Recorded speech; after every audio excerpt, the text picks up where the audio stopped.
I think that as we grow and scale our revenue, it mostly depends on how we grow and scale our marketing and sales efforts. And so oftentimes when founders are looking to grow their marketing, it's usually in the sense of just growing the team, right? We tend to sort of start growing our team, we start spending a lot more money. And what tends to happen is we start to lose track of that ROI.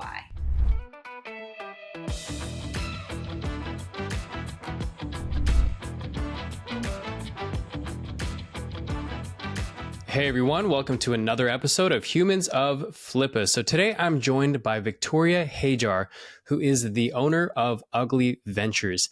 Now, Victoria and her company help female founders to fix their sales and their marketing strategies, to build effective teams within those companies, and ultimately to build profitable seven-figure marketing machines. So this applies to really any early stage business owner, particularly in the online space. Now, this episode is about systems for operating and growing, whether you're a current owner looking to improve your business's performance, to maximize the valuation of your business, but also to make it a more attractive acquisition to potential buyers, or if you are a buyer looking for ways to grow your acquisition, we'll touch on that as well. So on that note, let's get into the show. Victoria, welcome to the show. How are you doing? Nick, thank you so much for having me here. I'm really, really excited to talk about all the ways that marketing can help to not only drive revenue, but of course, drive up valuations and get people great deals when they're selling their businesses.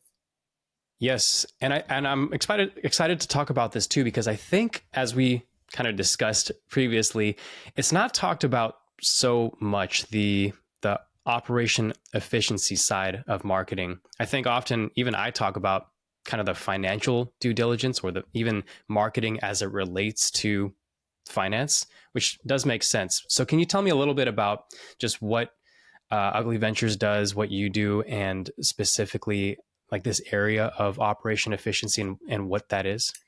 Yeah, of course. I think we can all recognize that sales and marketing is really the linchpin for success in any business. And I think that as we grow and scale our revenue, it mostly depends on how we grow and scale our marketing and sales efforts. And so oftentimes when founders are looking to grow their marketing, it's usually in the sense of just growing the team, right? We tend to sort of start growing our team, we start spending a lot more money. And what tends to happen is we start to lose track of that ROI, right? And it's a moment where folks start to get a little bit frustrated. And so where I come in and where operational efficiency really comes in is, instead of just padding, growing, throwing more money at the problem when it comes to marketing, I come in to really design and help execute a true marketing department. And I work mostly with businesses that are in their early seven-figure stages to even approaching eight figures. But in this sweet spot, oftentimes business owners are not with a full leadership team at this revenue stage. And so there's often a lot of folks executing on marketing. And so the leadership piece is in the hands of the owner or the founder. And it becomes incredibly difficult as your business grows to sort of maintain that marketing efficiency, especially if you're not a born and trained marketer, right? And so oftentimes when folks come to me, it's at this inflection point of, there's tons of opportunity. We want to get growing. We want to grow revenue. We're ready to grow the team. But perhaps the founder, it doesn't make financial sense to bring on a chief marketing officer or a marketing director, but still we need that skill level and that experience and that strategic piece to sort of understand how to organize the marketing department and really understand what is the team that is needed to execute a marketing growth strategy, right? Because this is all about how do we grow and scale our business. So this is oftentimes when I come in, and it's really the problem that I help businesses solve. How do we get everything to the next level without having to take on a huge amount of liability when it comes to hiring very high paid positions like that director position. Can't we get things organized and rolling and get some results so we can start investing in a more measured way that's going to be a little bit less risky? Because again, if we don't do it right, it can kind of be one of the areas that just really sucks revenue out of our business, right? Yeah. Yeah, definitely. One thing, as you were mentioning, kind of that you work with businesses doing 7 figures, maybe on near 8 figures. One other conversation I had with another advisor was that if you have a business that's valued at the 500,000 level or above, which is even far below the 7-figure, potentially the 7-figure revenue level, you should be removing yourself from a lot of the operations, a lot of like working in the business. So when do you think is the right time for people to start thinking about this, start thinking about maybe removing themselves, start thinking about improving operation efficiency when it comes to your marketing or sales, pretty much going outside of themselves and searching for help from somebody like yourself?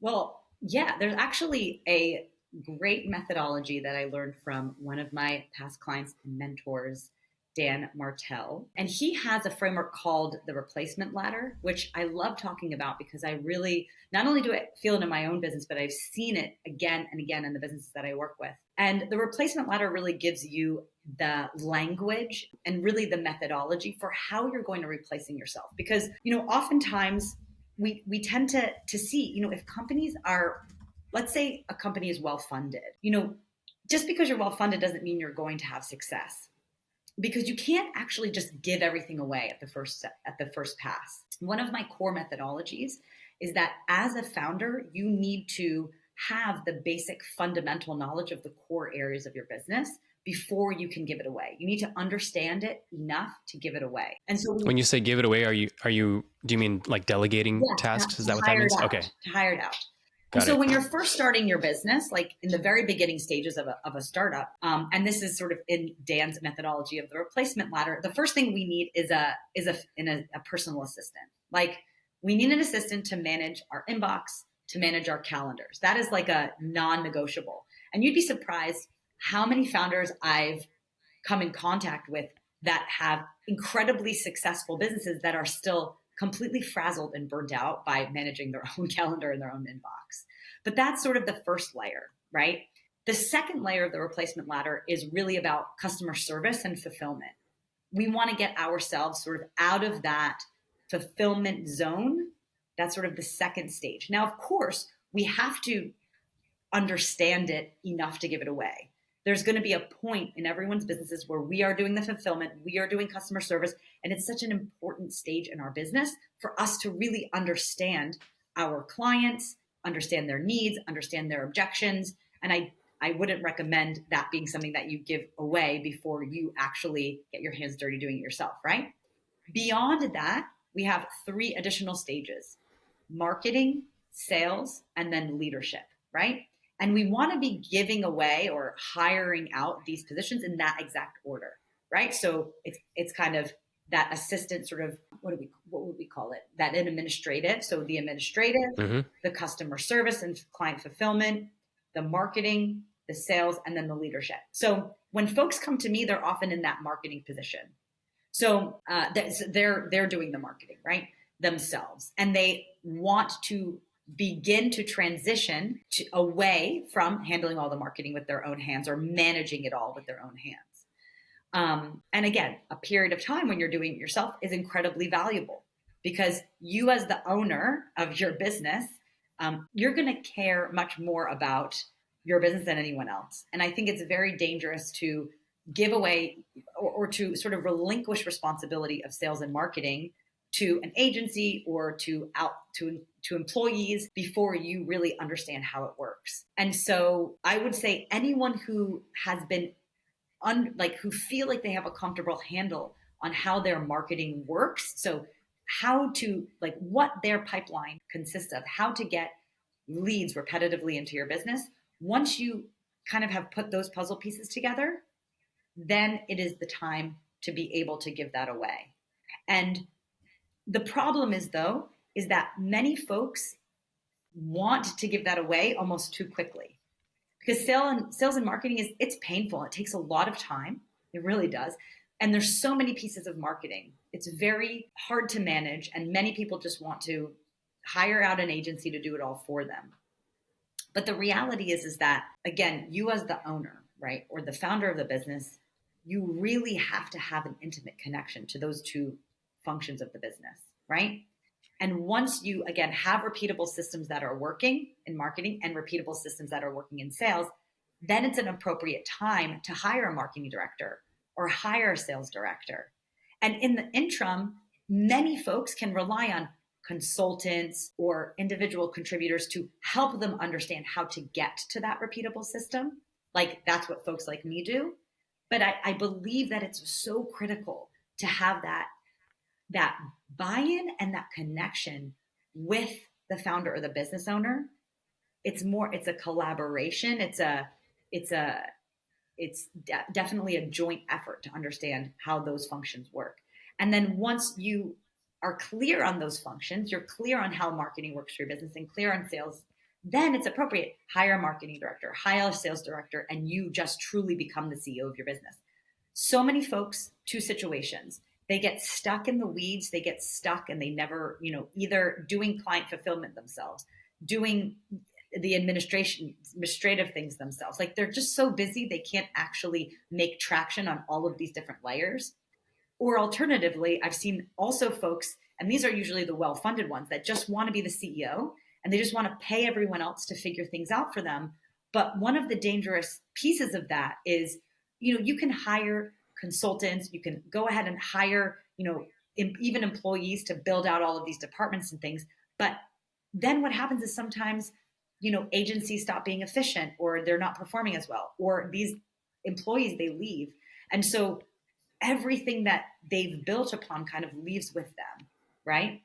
So you need, as the owner, to really own these strategies at every level, right? You need to own at the administrative level how your inbox is going to be managed and how your calendar is going to be managed, right? We need to take that ownership. From a customer service and customer fulfillment perspective, we need to have real ownership over the quality of our product or service. Oh my gosh, we need to own that, right? Same with our marketing, same with our sales, because as we become CEOs, yes, ultimately to ourselves or to our stakeholders, we are ultimately responsible, right? And so therefore we need to understand all of these critical pieces of the business. Yeah, this is, I did not think that this is specifically the direction we would talk about, but this is such an important area.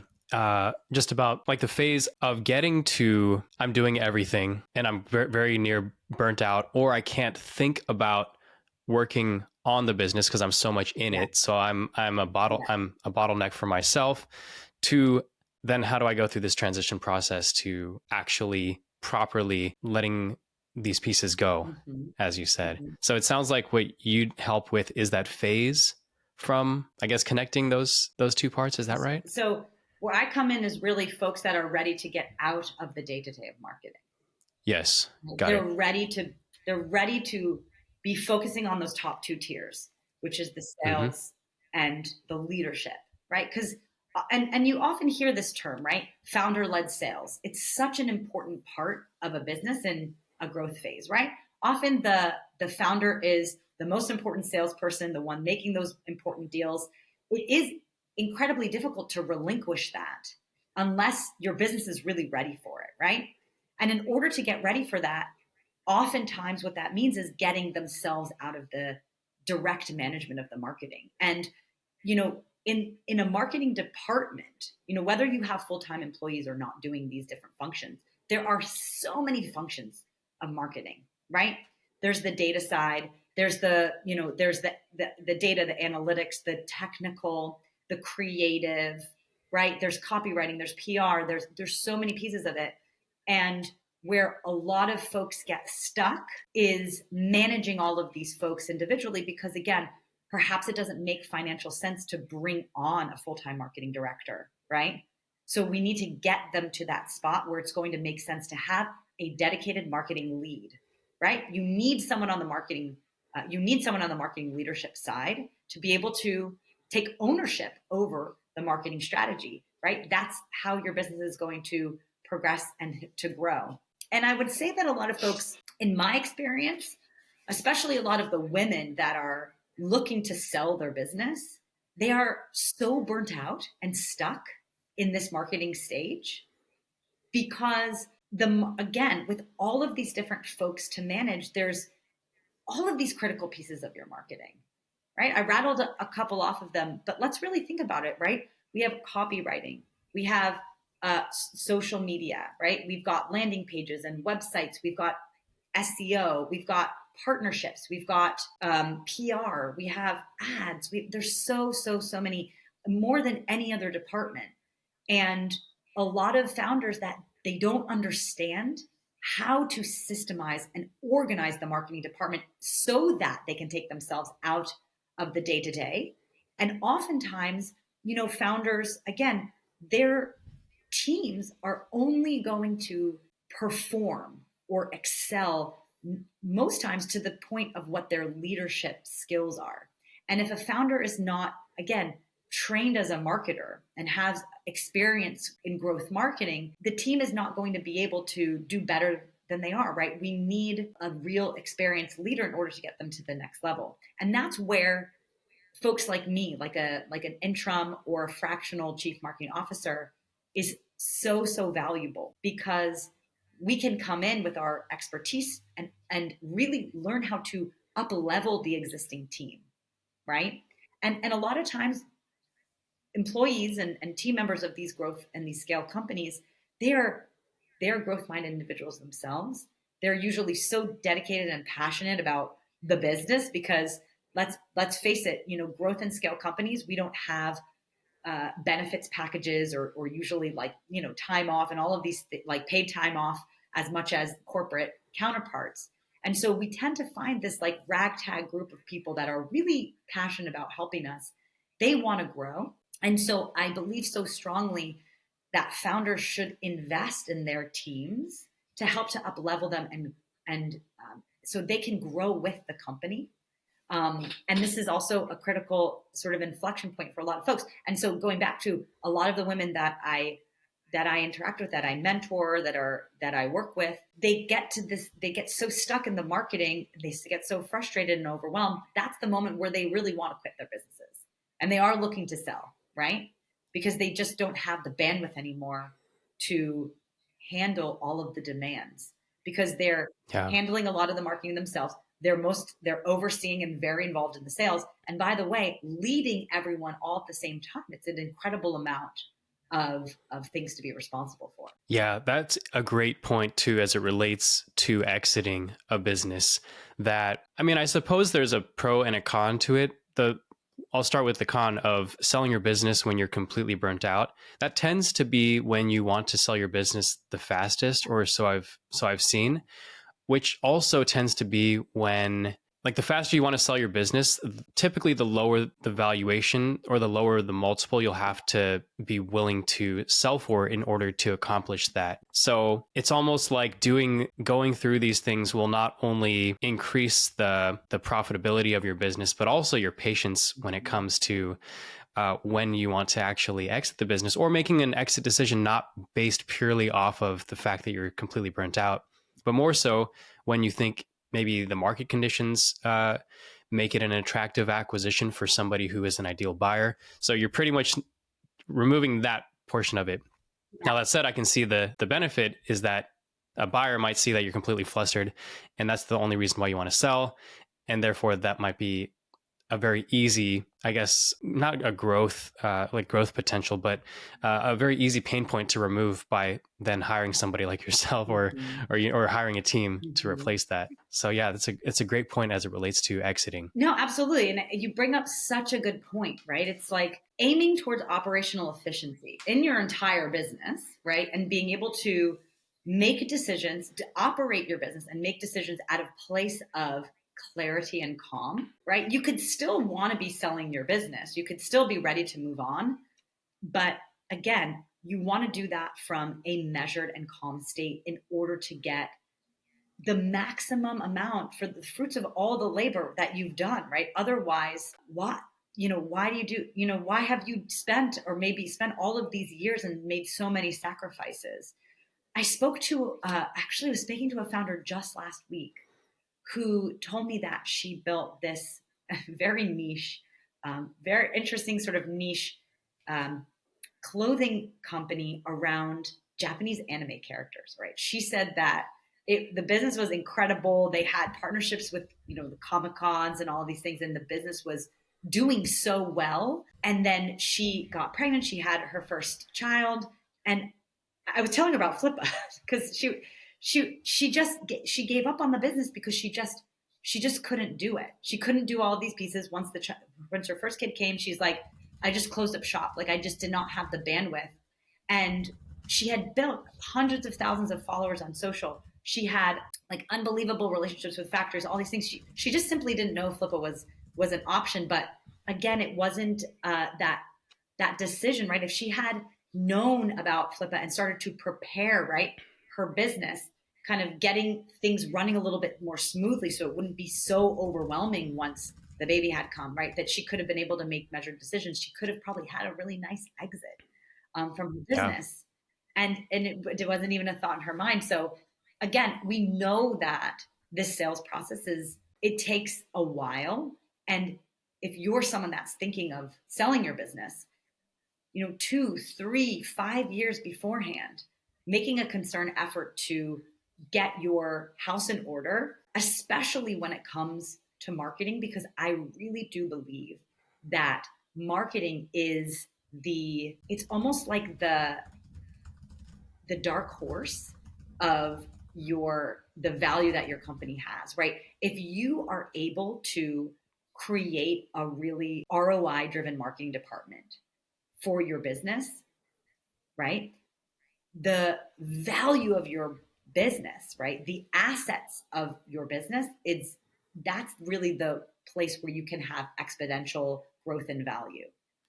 So, and specifically in 2 areas, right? If you have your systems and processes in place where you are consistently growing your brand awareness and that is measurable, the more sort of brand, the value of the brand itself and measuring that properly is going to be able to really give you a stronger selling position, because that's going to correlate directly with future sales, right? So we're talking audience sizes. We're talking about how engaged your community is, right? That stuff speaks volumes for what your future potential worth is. And then the other piece is really focusing on your customer base, your actual list, right? Your email list is an unbelievable asset in your business. And if you can focus a few years before you're going to sell on really, really putting in the strategies to grow that email list, that tangible asset that is essentially probably the most valuable piece of what you're selling in a deal like this, that's going to set you up for success. That's going to set you up for getting the maximum value for your business that you can get. And so there's so much that we can do operationally to make sure that those 2 pieces of your sort of brand, the brand equity, right? The brand value and your customer base, your community, we can craft marketing growth strategies with those specific KPIs. And if we can do that with a long enough runway of a couple of years, we can maybe even double or triple the value of your business by the time you're ready to sell.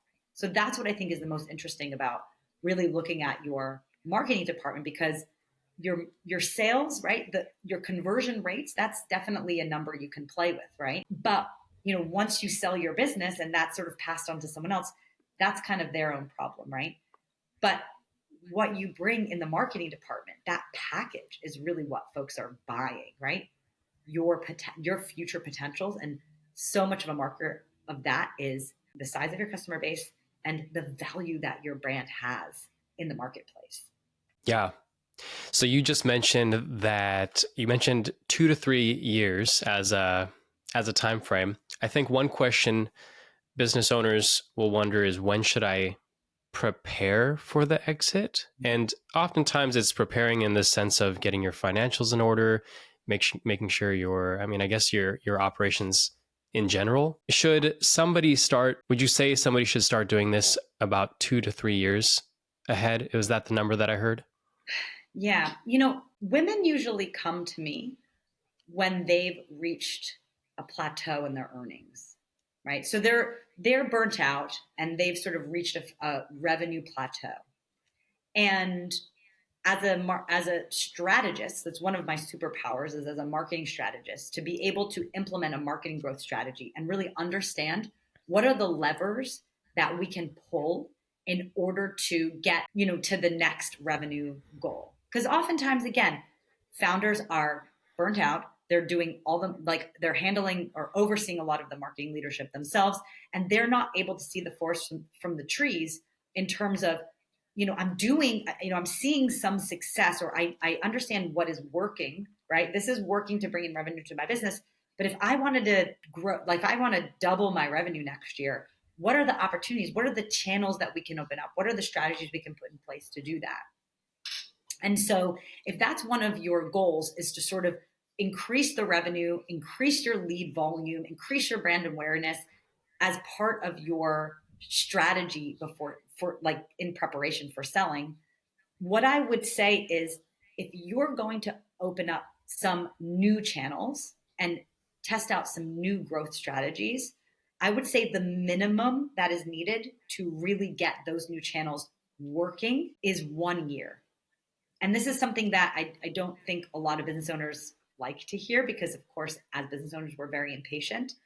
But think about it. If we're going to open up a new ads channel, or we're going to open up a new social platform, or we're going to open up a new kind of lead strategy, oftentimes we've got, the planning and preparation phase. We have our execution phase that is going to be sort of our first pass at how we're going to get all this to work. And then there's the iteration and improvement phase, in order to understand, in the example of ads, ads are, if we're going to open up a new platform for ads, it does take time, not only to develop the strategy, the creative, but also just simply needing to be on the platform, usually spending a certain amount of money. There's a threshold before we really start to see that positive return on the ads. We need to be iterating and improving, whatever.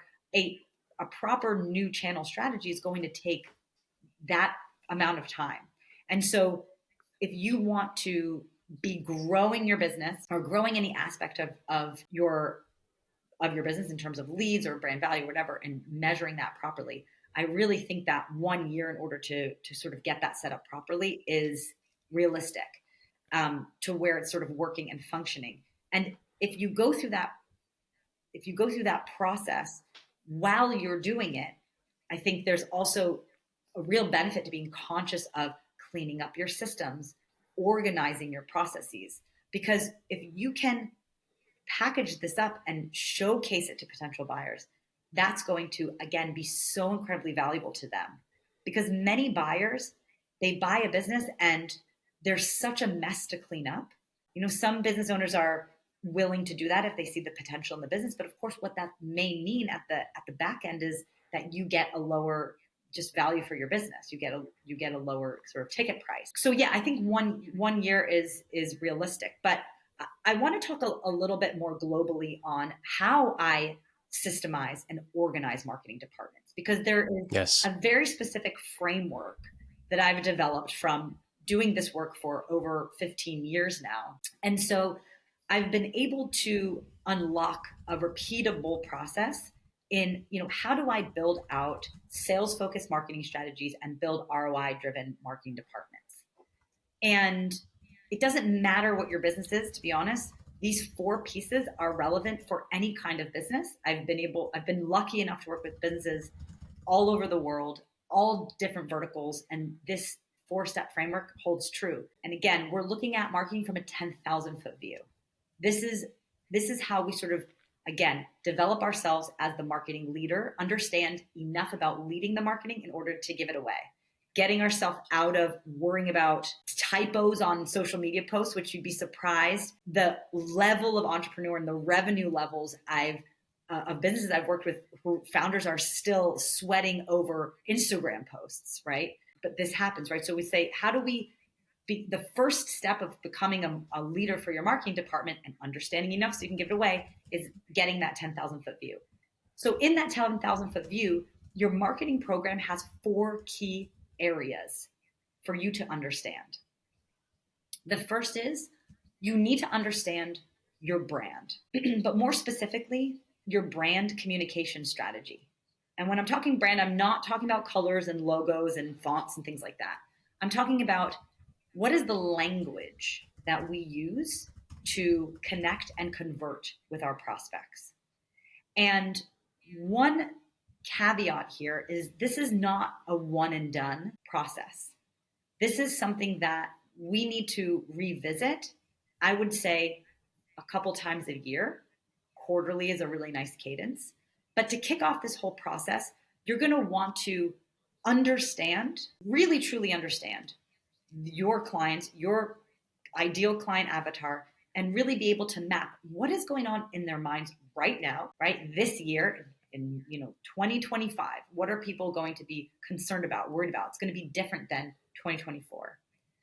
And then be able to map their pain points, their problems with the solutions that your product or service provides. But more nuanced, we need to have an understanding of the exact language. Because oftentimes when marketing efforts go awry, it's because there's a mismatch there. It's not the product or service that's flawed. It's the way that we're talking about it has stopped connecting with our prospects. And so really getting a handle on this communication strategy and understanding, hey, we need a process to revisit this.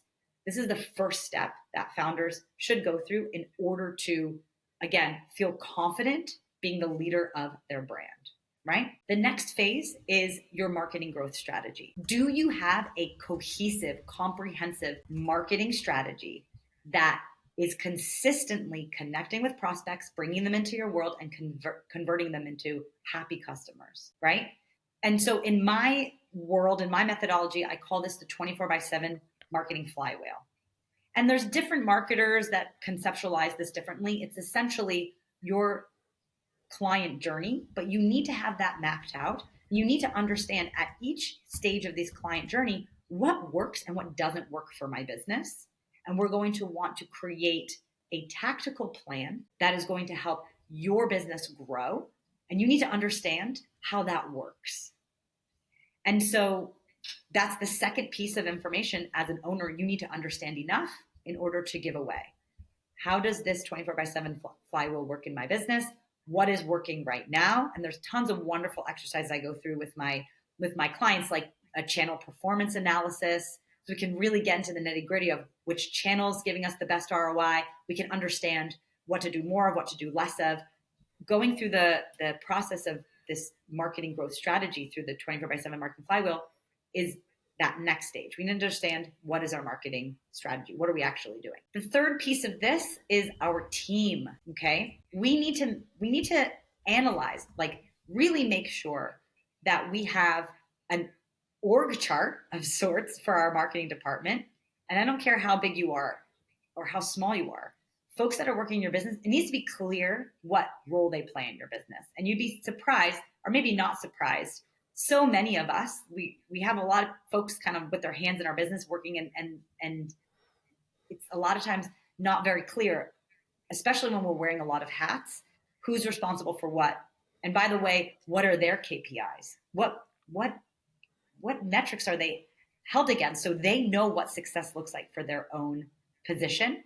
So meditating on the team that you have and also kind of pinning that against the team that you need. Right? Because in the previous stage, we're looking at what is our actual marketing strategy? Like, what are we doing for this 24/7 marketing flywheel and all of these stages? And do we have the right people on the bus, so to speak, to actually execute on this plan? Right? This analysis of our current team and understanding the resources that we have and what we need and being able to kind of fill in the gaps where needed and maybe make small investments into the business on the things that are going to make the biggest impact.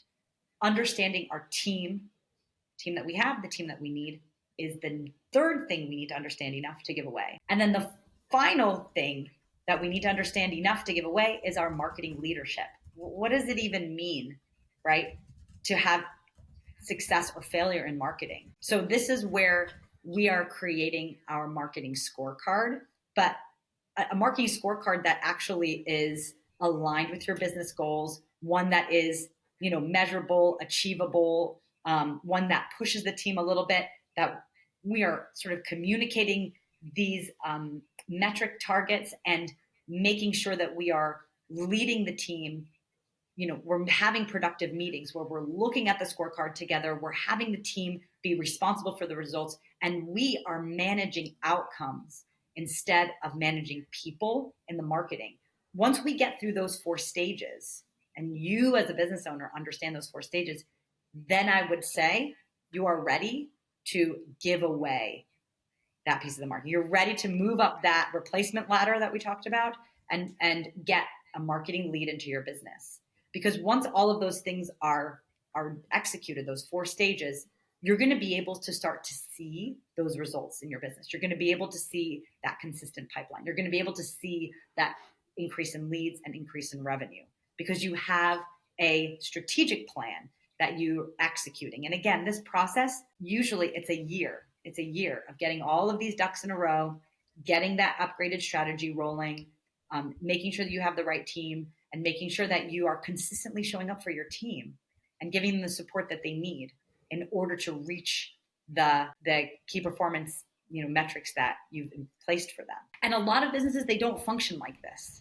But I can tell you from working with extraordinary founders, I've had the pleasure to work with founders like Dan Martell, as I mentioned, or like Samira Madani, who is an incredible founder that has grown a $1 billion unicorn business. I've gotten to get under the hood of these businesses, and I have seen firsthand to get to, multi-million-dollar months or billion-dollar revenue in your business.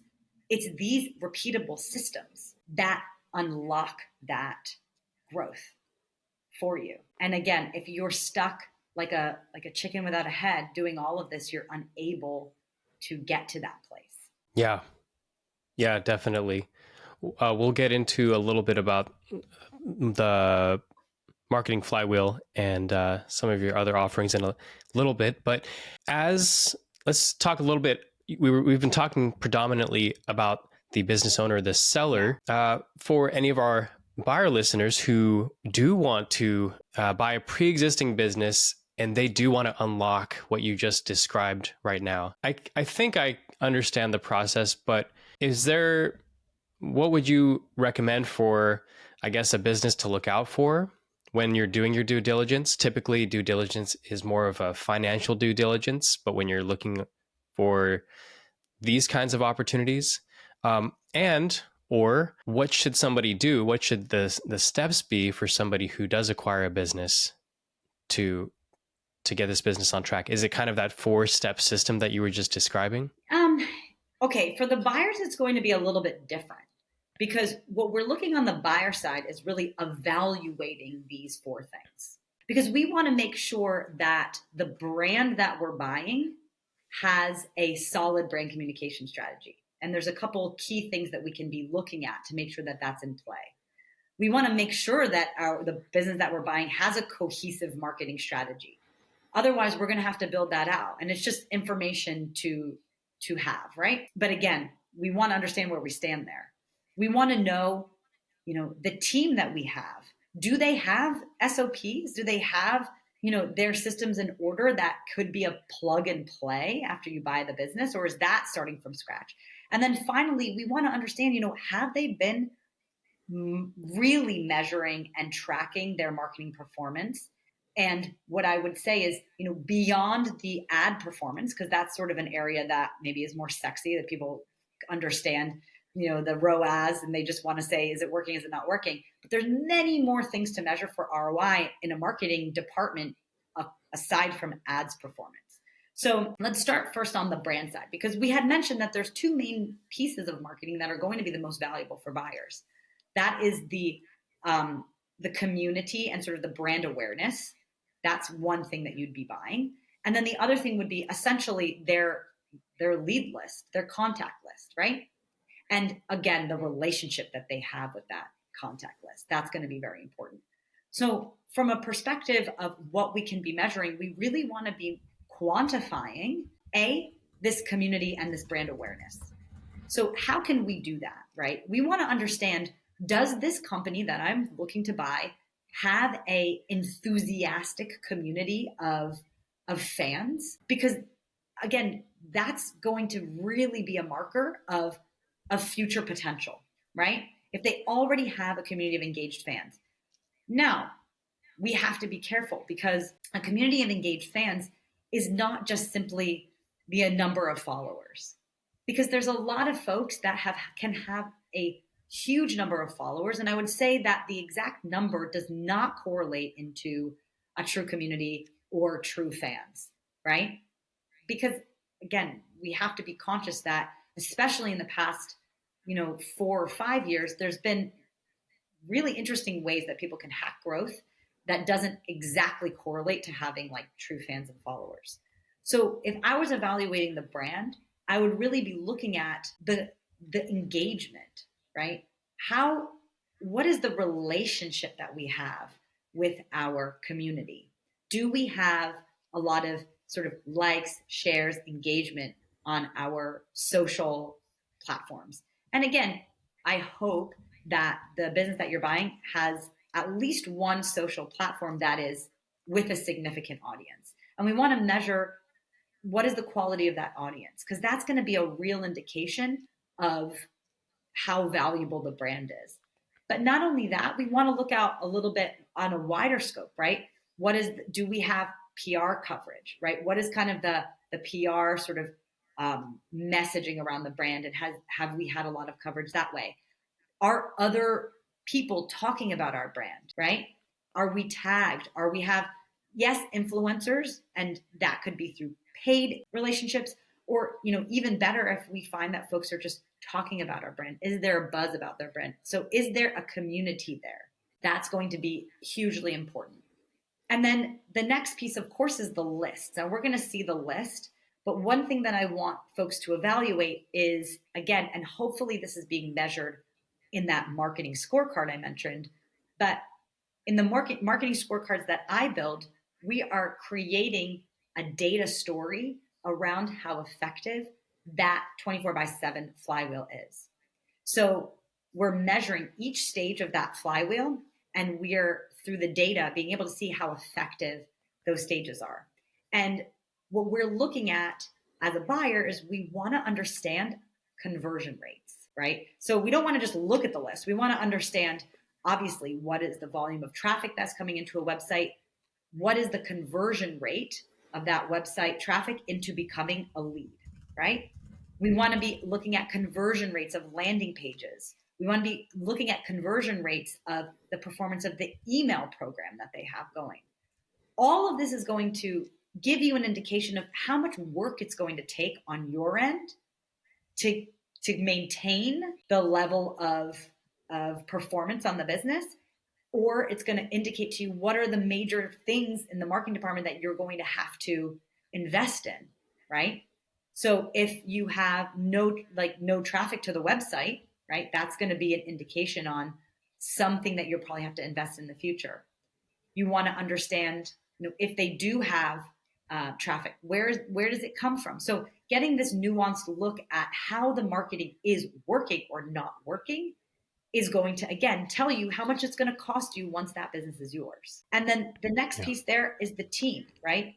Do they have like a functioning team in place that have clear roles and responsibilities? Do those folks have documented any of their processes? So when things are handed over to you, you can at least, not have to kind of stop, you keep the train going as you're kind of improving and doing all the things that you want to do once the business is yours. So I think that there is an enormous opportunity to look under the hood when it comes to the marketing department, in order to understand what the long-term investment is going to be on your side. Now, a lot of folks, they go in and they say, they go with the expectations that maybe they're going to throw all the marketing stuff out the window and start over. But you want to see what's salvageable here, right? what's salvageable. And if you understand what is salvageable, then you'll be able to make a more, I would say, intentional budget when it comes to the marketing budget, because you're going to understand where you're going to want to put more time, energy, and attention and budget into fixing certain parts. Because again, going back to the beginning of this conversation, there are so many different parts of marketing to consider. And maybe it's not necessary to just throw the baby out with the bathwater, right? That there are going to be pieces that are really working well when it comes to the marketing, and you're going to want to understand what those things are. If that makes sense. Yeah. Yeah, definitely. I think one big area of concern for anybody buying an online business is the defensibility of a business, which is how protected is my business from, or potential business from, existing competitors or new competitors that might come into the space, and what can I even do to essentially ensure that my business continues to perform at the level or greater than when I acquired the business. Pretty much, how do I guarantee a return on my investment? And I think, I think looking at ad spend, for example, will indicate maybe the profitability about how your ads are performing, your return in that area, but it doesn't necessarily speak to, will that last? Will it maintain that level? And so I think as you were talking about these different areas, I was thinking, yeah, this is speaking to that piece. It's talking to how do you have a community to begin with? How does your community feel about your brand in particular compared to the alternatives that they could be engaging with, the other competitors?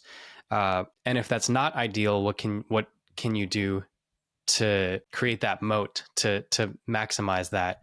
So it's cool to hear about like this, that these are the solutions for how to accomplish that side. Whereas I think it's a bit murky, or people are kind of left to their own to like figure that out. Well, so, I have one more resource. So what I would say is, for that particular question, which is so important, and again, this speaks to like I will tattoo it across my forehead. You need to understand enough to give it away. So you're buying a business, you need to understand the business. You need to understand the competitive landscape, period. And so taking the time, again, we're going to go back to that brand phase. We're looking at brand communication. When I am working with clients, the first thing we do is a brand clarity process, right? We go through my brand. I have a playbook for this. And the first step is a competitor analysis. And this is something that, just like the brand communication, is something that you should do, I would say, at least once a year, to understand what is going on with your competitors, and really doing a deep dive into, what is the communication messaging they're using. We can look at what ads they're running. We can look at, through tools like SEMrush, or SEMrush, people call it. This is a tool that for anyone who's buying a business, I would say is absolutely mandatory, because what you can do is take a peek into, you can do an analysis on several competitors, and you can understand, you can know through the tool. You get a dashboard that tells you things like how much they're spending on ads, what their website traffic is, what the sources of that traffic is. So you get a really clear idea of what is the marketing program that the competitors are running, and you can compare that to the business that you're buying. You can understand kind of what you're stepping into. And again, this is all part of this marketing due diligence that you can do to get a really good holistic idea of what you're getting yourself into. Because again, the marketing is the place that's going to be the biggest cost center for your business. Yeah, obviously your staff as well, but the marketing is often the thing that has the biggest department, has the most people working in it. And also we want to understand, what is it going to take investment wise in order to get those returns that we want. So knowing where you stand, knowing what you're up against, there's a lot we can do to learn about that before. And again, using like SEMrush, you're going to get that hard data. You're going to be able to say and get some benchmarks here too. So you're like, okay, well, your top 5 biggest competitors, this is what their website traffic looks like. If the business that you're buying is at a quarter of what your competitors are at, that's going to give you an indication of a place you're going to have to invest in order to stay competitive, so on and so forth.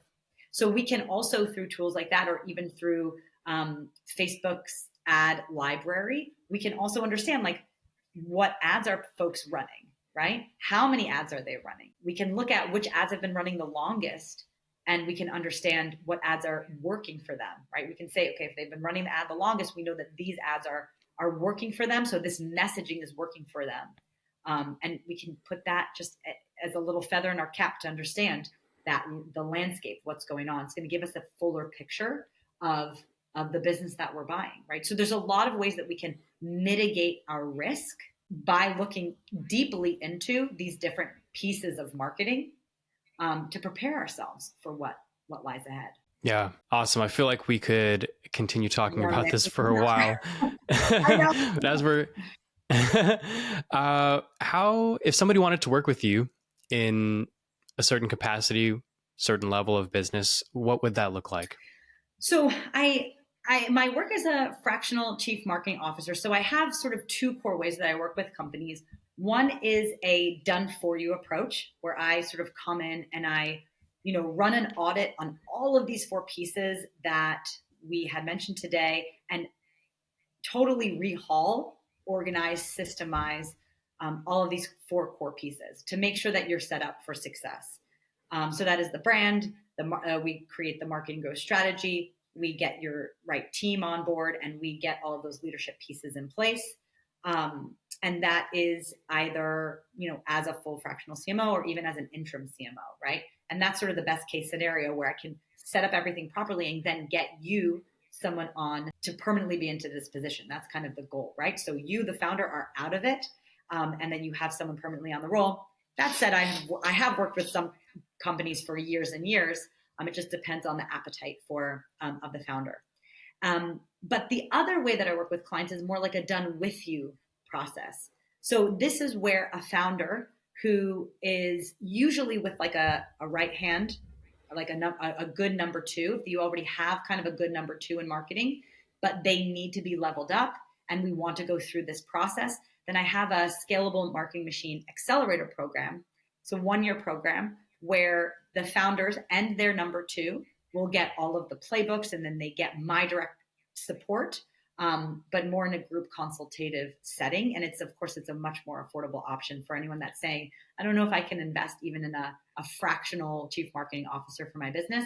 It's a really great alternative to get folks the support that they need. Because again, oftentimes we're stuck with hiring executors that are really good at their one function, but then we're missing that strategic piece, and we're also missing that experience.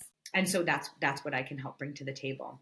And that's what I'm really passionate about, because again, making kind of an impact, especially for women, to get their businesses to where it needs to be in order to have that exit, right, is something that is really, really brings a lot of joy to my life. So yeah. And so that second one, when you say it takes about a year to level them up to a certain level, is the goal to get that person into the role of like a CMO position or have those qualities or those abilities? Yeah, I mean, so our year together in the accelerator is this year that I mentioned. So whether it's me working one-on-one or through the accelerator, if we want to up level your marketing, it takes 1 year. So in both those scenarios, we're getting you to that same place. But one is, again, using your internal resources a little bit more if you're lucky enough to have them.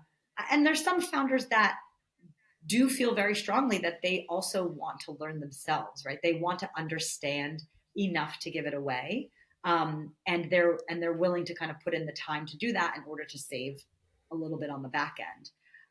But the idea is that this marketing lead, we develop them into your marketing lead. Now, whether you call them whether you call them a chief marketing officer or marketing director, it's a little bit irrelevant. What we do is we get that person to a place where they can be responsible. They can be the owner of the marketing program. That is it. And then after the year, we have an alumni program where they've gone through all the core materials, and then for a low kind of community membership, they can have that regular connection with me. So they stay connected to me. They get my advice. They get my my guidance and all of that stuff. But again, that's kind of on the leadership and the maintenance and the growth department. After that year, when all of the things are in place, again, marketing becomes a little bit less sexy once all the systems and all the things are organized, right? We do our quarterly planning, our quarterly review and planning all together, and we're just consistently setting goals and then being focused on achieving those goals, and really avoiding those shiny objects and stuff, which is where a lot of folks get caught up in marketing. Yes. I feel like that could be another topic, but I'll let you chat with people interested in connecting with you directly. So on that note, how can people get in touch with you? Yeah, so if you're interested at all in what we've been talking about and seeing like how could I either do a little bit of a preliminary evaluation on a business that I want to buy, and to understand how their marketing is functioning, or you are an owner and you're saying, hey, I would love to understand what are some of the pieces I need to put together in order to have a full and thriving ROI marketing department, I would love to run an audit for you. So we would do sort of a preliminary audit, and I would run you through kind of the litmus test of these 4 areas. And we do a deep dive, and I would produce for you kind of a roadmap on what are the next best steps that you need to work on in order to build out full and thriving marketing department for your business.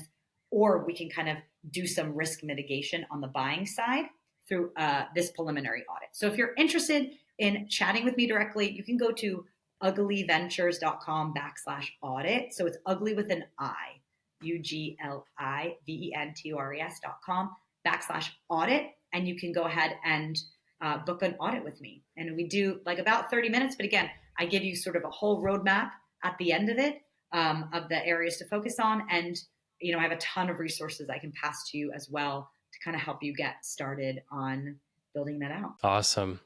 Well, and I'll leave these links in the show notes as well for anybody who's interested. But Victoria, thank you so much. This was an awesome conversation. I felt like we could have just kept going with this, but in respect for your time, I'll close this out at the hour. But yeah, thank you so much. Thank you so much, Nick. I loved being here. Great. Well, on that note, everybody else, thank you so much for joining this episode, and we'll see you on the next one.